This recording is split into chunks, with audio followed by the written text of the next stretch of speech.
Kíváncsi leszek, hogy azért hallunk-e német pincser ugatást, még eddig nem volt. Volt a szálkás szőrű, meg a sima szőrű, Igen. egy gyalomba, és akkor volt schnauzer is, meg pincser is. Velünk elég hamar összebarátkoztunk. Igen. Ez most egy kisebb méretű Doberman, vagy kevés szőrrel, schnauzer? Megnézzük, hogy mi ebből az igazság. Itt vagyunk a von Schwarzer Schnuppe kennelbe. Beszélgető társam Szalmás Kubasek Ella, a kennel gazdája. Hello! Üdvözlök mindenkit!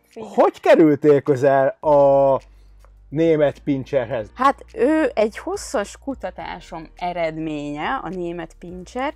Eredetileg a Doberman volt a fő kedvencem, viszont a lakásban nem volt annyira megfelelő a méret. Küllemére egy kicsit hasonlít a Dobermanra, viszont lakásban is egy élhető méretű fajta, sokoldalú, de nem túl pörgős, és így találtam rá a német pincserre, és nem csalódtam. Mert van közük a Dobermanhoz? Egyébként van, pontosabban a Dobermannak van köze a pincserhez, igen, ugyanis az egyik fő alkotó eleme a Dobermannak a régi német pincser. Louis Doberman ugye a német pincsert is használta a fajta kialakításához, de mára már azért nem sok közük van. Egyébként így egymáshoz, úgyhogy a törpe pincserrel talán így közelebb a rokoni kapcsolat, mint a Dobermannal. Mi közel mondjuk a Schnauzerhez? Közös az ős lényegében. Annak idején még teljesen egyfajta volt, tehát egy alomba született pincser is, meg Schnauzer is. Jó, hogy szőrös is, meg rövid szőrű is. Így van, tehát volt a szálkás szőrű, meg a sima szőrű, igen, egy alomba, és akkor volt Schnauzer is, meg pincser is, aztán ez később az idők folyamán ketté vált, és akkor így alakult ki a német pincser és a Schnauzer. És ezeknek ugye több méretei. A német pincser két színben fordul elő, ami hivatalosan elfogadott, ez a fekete cser, illetve a vörös. Mire lett ez a fajta kitenyésztve? Mi jellemző rá? Eredetileg ugye a német mindenes parasztkutya volt a német pincser, tehát ő őrizte a tanyát, kártevőt írtott, jelezte a betolakodókat, tehát egy ilyen mindenes sokoldalú tanyasi kutya. Hogy jelenik meg ez a mindennapokban? Nagyszerűen alkalmazkodik mindenféle életmódhoz. Azért nem hátrány, hogyha egy ilyen mozgalmasabb, aktívabb családnál kap helyet a német pincser, de tényleg egyébként felveszi a környezete, a gazdája habitusát, temperamentumát, tehát egy rendkívül sokoldalú fajta. Aktív. Most ezt az oldalukat mutatják be éppen. Egyébként, ha éppen dolgozik az ember, vagy esős idő van, akkor ők szépen elfekszenek egész nap egy kényelmes kanapén, de hogyha kirándulásról van szó, sportról van szó, nagyon szívesen csatlakoznak bármilyen tevékenységhez. Hogy viszonyul a fajta idegen emberekhez? Kell nekik egy pár perc, amíg úgy megszokják az idegent. Ha a gazda jelzi, hogy minden oké, akkor ezt elfogadja a német pincser is. Egyébként kapun kívül jelez, de nem egy ilyen rendkívül barátságtalan fajta, tehát az idegenekkel is azért meglehetősen hamar összebarátkozik. Velünk elég hamar összebarátkozik. Igen. Van bennük mindig egy pici távolságtartás az elején, de aztán feloldódnak. Mi a helyzet mondjuk más kutyákkal? Igazából szocializáció kérdése. Alapvetően nem ez a rendkívül más kutyák társaságát igénylő fajta, de megfelelő szocializáció esetén abszolút jól kijön más idegen kutyákkal is. Mi a helyzet mondjuk nem kutyákkal, hanem más állatokkal? Van azért zsákmány ösztöne a német pincsernek. Ha megfelelő szoktatást kap fiatal korában, mondjuk velünk élnek macskák, nyuszik, stb. Állatok, akkor nagyszerűen barátságot köt mindenféle állattal, akár lóval, tényleg bármilyen állattal összeszoktatható. Ha nem, akkor azért tehát az idegen macskát, idegen kisállatokat zsákmánynak tekintheti. Kinek ajánlod jó szívvel ezt a fajtát? Mire számítson az, aki német pincser gazdi lesz? Hát szinte bárkinek ajánlható egyébként a fajta, tehát akár egy idősebb ember mellé is, hogyha megfelelő mozgást tud biztosítani. Kisgyerekes családoknál azért azt mondanám, hogy mondjuk egy ilyen 6-8 éves korú gyerek mellé ideális, vagy a fölötti életkor esetén, mivel egy picit azért az inger küszöbe, a fájdalom küszöbe alacsonyabb, úgymond, tehát nem biztos, hogy feltétlenül jól viseli a heves gyereknyúzást, de igazából kellő szoktatással egyébként akár ez is működőképes lehet.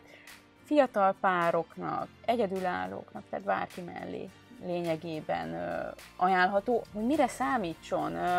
Meg fog lepődni egyébként az, aki német pincsert választ, mert egy nagyon élhető fajta, egy nagyon sokoldalú fajta, tényleg alkalmazkodik a gazdi életmódjához, úgyhogy szerintem pozitívan meglepődik bárki, aki ezt a fajtát választja. Bent tartsuk, vagy kint tartsuk a német pincserünket? Mi csak kizárólagos kinti tartásra például nem adunk kutyust, de a legtöbb tenyésztő egyébként, aki német pincserrel foglalkozik, ugyanis egy igazi kontaktkutya, tehát igényli a gazdának, a családnak a közelségét.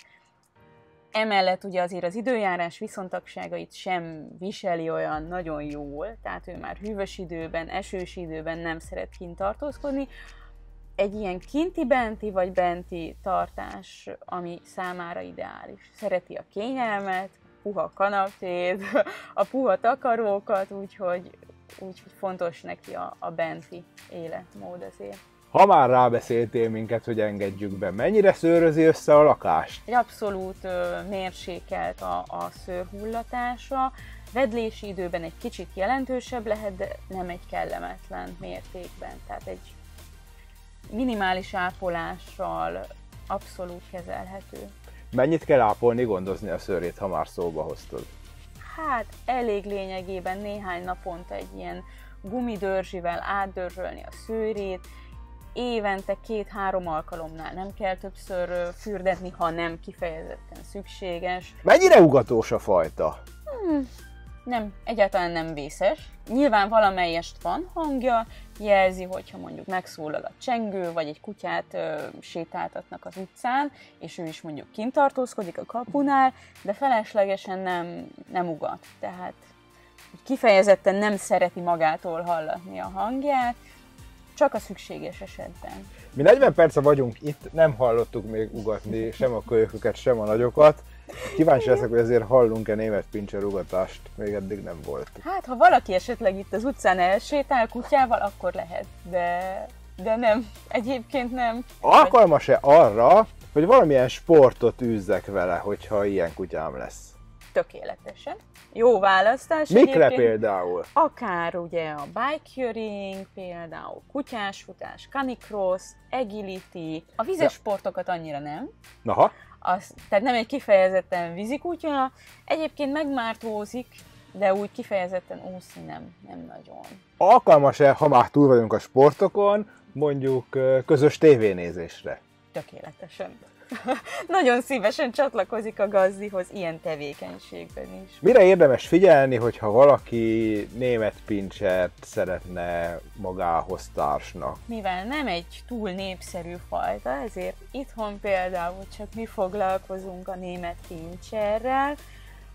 Hál' Istennek még szaporítók nem találták meg ezt a fajtát, remélem, hogy nem is fogják. Természetesen, ahogy más kutyafajtánál is csak törzskönyves kutyát válasszon a leendő gazdi, szűrt, egészségügyi szűrt szülőktől, megbízható helyről. Kölyök választása esetén nagyon jól megfontolt legyen a döntés, tehát álljon készen a leendő gazdi, hogy bölcsen dönt, hogy kiskutyát választ maga mellé, illetve hát gondolja át, hogy az életmódjához megfelelő temperamentumú kiskutyát válasszon. Tehát mondjuk egy aktívabb család azért választhat nyugodtan egy aktívabb kiskutyát a zalomból, egy kicsit ilyen nyugodtabb temperamentumú család mellé pedig egy nyugisabb kiskutya.